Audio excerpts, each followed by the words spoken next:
नमस्कार, आप देख रहे हैं हमारा खास शो पॉलिटिकल कॉरिडोर। वो शो जो आपको बताता है देश के पॉलिटिकल सेंटिमेंट, राजनीति के गलियारों से लेकर पर्दे के पीछे तक की कहानियां सुनाता है और आपको बताता है, समझाता है कि आखिर 2024 की सियासी बिसात के लिए आखिर कैसी कैसी चालें चली जा रही हैं और उनका कैसा कैसा समाज पर असर होने वाला है। भारतीय लोकतंत्र में चुनाव आयोग ने कर्नाटक के विधानसभा चुनाव के लिए तारीखें घोषित कर ली हैं। कर्नाटक दक्षिण में बीजेपी का सबसे मजबूत और इकलौता किला है, जिससे बीजेपी दक्षिण में विजय पथ का गेटवे भी कहती है। इसीलिए कर्नाटक का विधानसभा चुनाव 2023 में बहुत कुछ संभावनाएं अपने साथ लेकर आया है, जो 2024 की बहुत सी तस्वीरें साफ करने वाला है।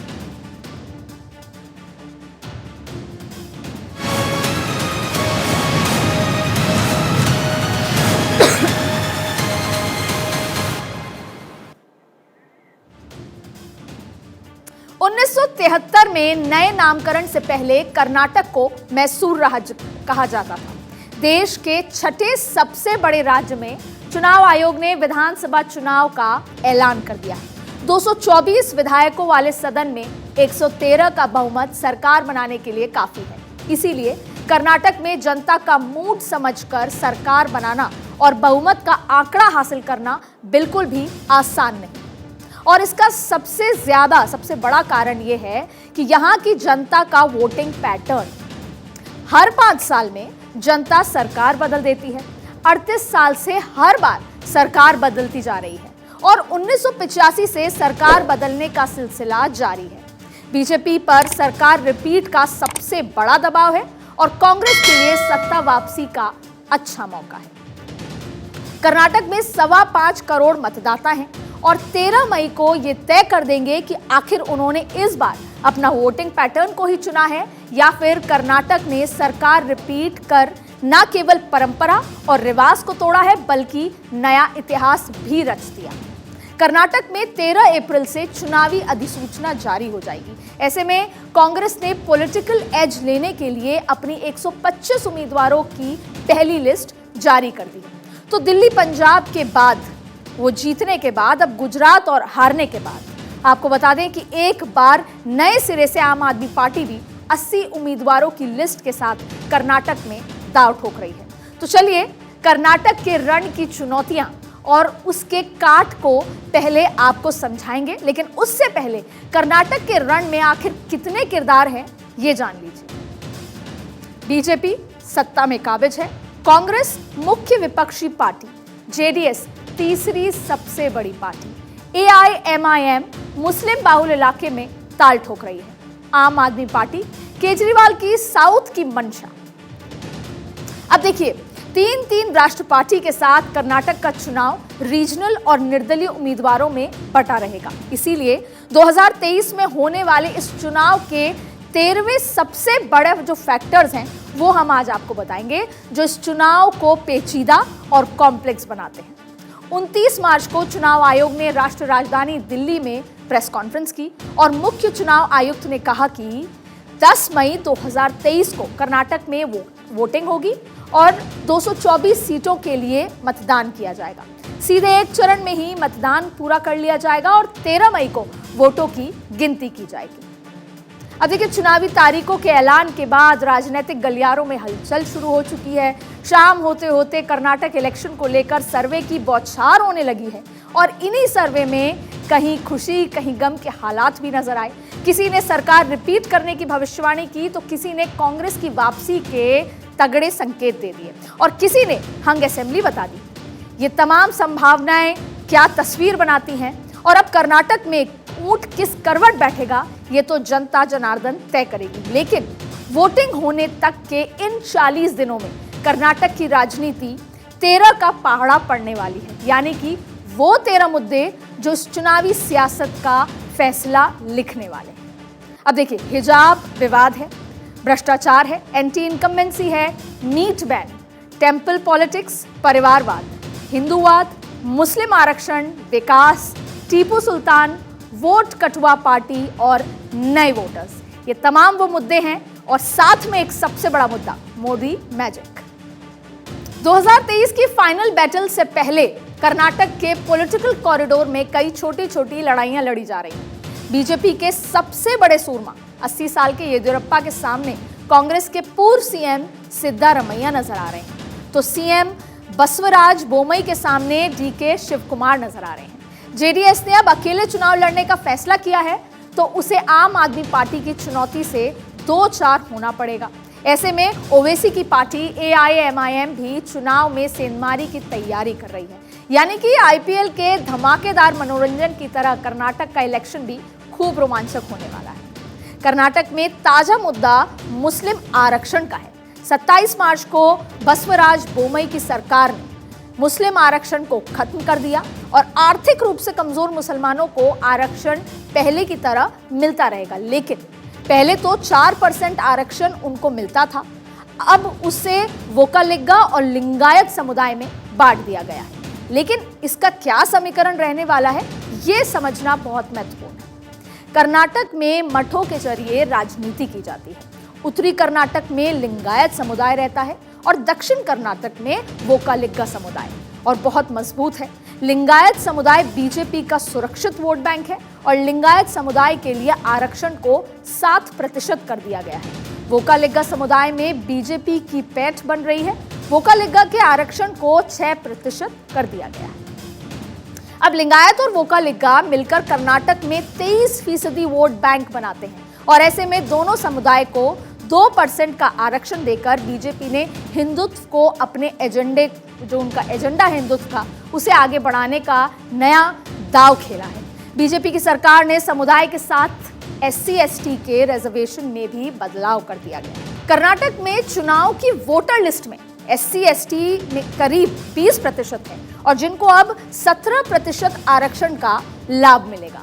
कर्नाटक में करीब 51 ऐसी सीटें हैं जहां SC/ST के लिए आरक्षित है और 2018 में बीजेपी ने केवल 7 सीटों पर जीत दर्ज की थी। इसीलिए इन 51 सीटों पर बीजेपी में काफी संभावनाएं देखी जा रही हैं। और ऐसा इसलिए भी कि उत्तर प्रदेश की बहुजन समाज पार्टी ने भी ऐलान कर दिया है कि वो अकेले दम पर सभी 224 सीटों पर कंटेस्ट करने वाली है और ऐसे में मुकाबला बहुतरफा हो जाता है, जो कांग्रेस और बीजेपी दोनों के लिए मुश्किलें खड़ी कर सकता है। क्यों? क्योंकि पूरे देश में बीएसपी को दलितों की पार्टी माना जाता था, मायावती को दलितों की बेटी माना जाता था। अब कर्नाटक में हिजाब का विवाद जो है वो 2021 से शुरू हुआ था, लेकिन जिसका फैसला अभी सुप्रीम कोर्ट में लंबित है।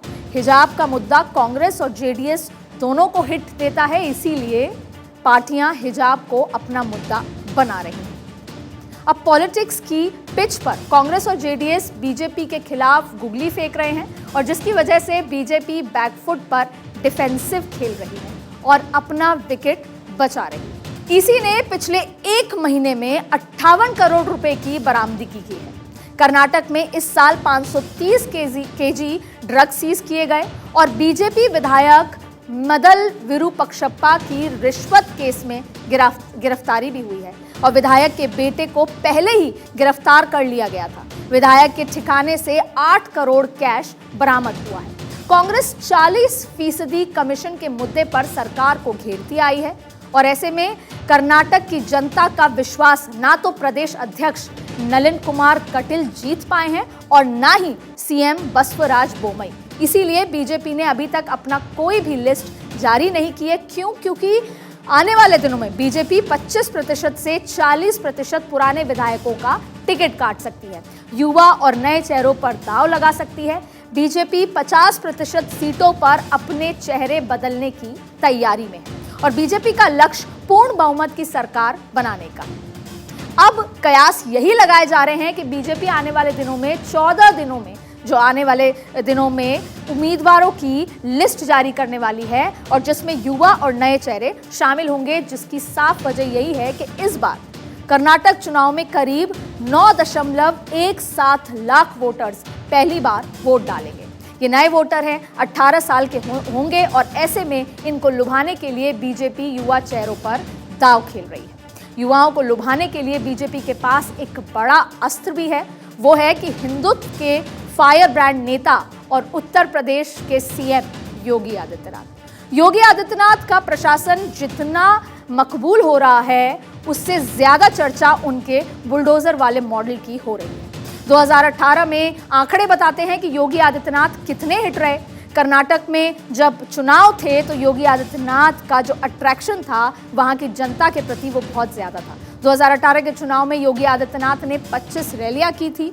कर्नाटक में योगी के 6 रोड शोज हुए थे और योगी आदित्यनाथ ने 35 सीटों पर धुआंधार प्रचार भी किया था। 35 सीटों में से 33 सीटों पर बीजेपी को जीत भी हासिल हुई थी। इसीलिए इस बार भी कर्नाटक में योगी आदित्यनाथ की काफी मांग है, क्योंकि वो हिंदुत्ववादी नेता हैं और कांग्रेस लगातार बीजेपी को हिंदुत्व के मुद्दे पर घेरती आई है। मुसलमानों से छीना गया 4% का आरक्षण भी इसी ओर इशारा करता है। हिंदुत्व की पिच पर इस कदर बीजेपी ने तैयारी की है कि असम से आकर राजनेता यहां बैटिंग कर रहे हैं। हेमंत बिश्व शर्मा हिंदुत्व की बातें करते हैं और मदरसे को बंद कराने की बात भी करते हैं कर्नाटक में आकर। और हेमंत बिश्व शर्मा के को मन से इतना बोलने को मिल रहा है, लेकिन राहुल गांधी शायद हेमंत की तरह किस्मत वाले नहीं हैं। उनका सरकार पर यही आरोप है कि सदन में उनका माइक बंद कर दिया जाता है, उनको बोलने नहीं दिया जाता। और ऐसे में 2019 के एक मानहानि के मामले में राहुल गांधी की संसद सदस्यता भी रद्द कर दी गई है, और जिसके बाद राहुल ने ऐलान किया है कि वो भी कर्नाटक में उसी जगह कैंपेन की शुरुआत करेंगे जहां पर उन्होंने मोदी सरनेम वाला बयान दिया था। और ऐसे में इसी रैली को राहुल का जवाबी हमला भी माना जा रहा है। राहुल इससे पहले भारत जोड़ो यात्रा में कर्नाटक में काफी पैदल चल चुके हैं, और जिसकी वजह से कांग्रेस ये मान रही है कि कांग्रेस को बहुत ज्यादा फायदा होता नजर आ रहा है, और जिसकी तस्वीरें ओपिनियन पोल भी दिखाने लगा है। और आने वाले 40 दिनों में ये तस्वीर बदलती है या ऐसे ही रहती है, वो तो 13 मई को पता चलेगा। लेकिन ये तय है कि आने वाले दिनों में कर्नाटक में तापमान के साथ सियासी पारा भी काफी तपने वाला है। वैसे भी पिछले 3 महीने में प्रधानमंत्री मोदी 7 बार कर्नाटक का दौरा कर चुके हैं, और जिससे ये समझा जा सकता है कि भारतीय जनता पार्टी के लिए कर्नाटक का रण कितना महत्वपूर्ण है। पीएम मोदी 90 दिनों में 7 बार कर्नाटक जा चुके हैं। पीएम 16,000 करोड़ से ज्यादा की योजनाएं दे चुके हैं। बेंगलुरु मेट्रो के फेज 2 का उद्घाटन भी किया गया है। शिवमोगा में एयरपोर्ट का उद्घाटन किया और SMS IMSR का उद्घाटन किया गया। इन विकास के कामों के साथ प्रधानमंत्री मोदी ने कांग्रेस पर प्रहार भी किया। प्रधानमंत्री मोदी ने कहा था कि कांग्रेस और उनके साथ मोदी की कब्र खोदने का सपना देख रहे हैं, लेकिन मोदी एक्सप्रेसवे बनाने में मस्त हैं। मोदी गरीबों का जीवन आसान बनाने में व्यस्त हैं। प्रधानमंत्री मोदी ने कर्नाटक विजय के लिए इस बार 80 साल के येदियुरप्पा पर ही विश्वास जताया है। कर्नाटक के इतिहास में येदियुरप्पा ही वो पहले सीएम थे जिन्होंने दक्षिण में कमल खिलाया था। येदियुरप्पा के जन्मदिन पर पीएम ने न केवल उनसे मुलाकात की, बल्कि 2 बार झुककर उनका अभिवादन भी किया। बाकी के बचे 40 दिन में जब प्रचार और तेज होगा तो कर्नाटक में चुनावी बयानबाजी और कटाक्ष भी सुनने को मिलेंगे, और इसमें कोई भी शक नहीं कि वो और ज्यादा धार वाले होंगे। लेकिन ये तय है कि कर्नाटक का चुनाव इस बार हर पार्टी के लिए साख की लड़ाई साबित होने वाला है। पूर्वोत्तर में चुनावी जीत से उत्साहित बीजेपी कर्नाटक जीतने में दमखम झोंक चुकी है, क्योंकि दक्षिण में इस किले से बीजेपी केरल तक बिगुल फूंकना चाह रही है। तो कांग्रेस कर्नाटक को जीतकर नई ऊर्जा के साथ दिल्ली फतेह के रास्ते में मील का पत्थर गड़ना चाहती है। जनता दल सेक्युलर जो JDS है, इस बार भी अपनी सीधी ताकत से सत्ता का किंग मेकर बनना चाहती है।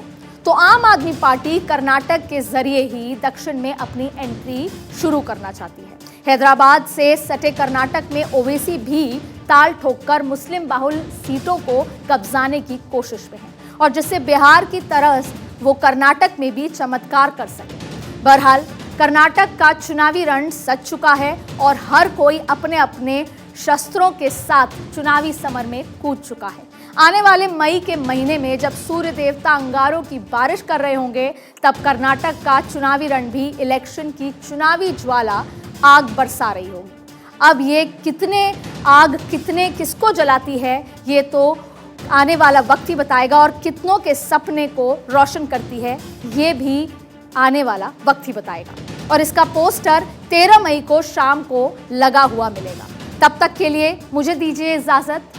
अगली बार पॉलिटिकल कॉरिडोर में मिलेंगे किसी नए पॉलिटिकल स्टोरी के साथ। तब तक देखते रहिए भारत 24।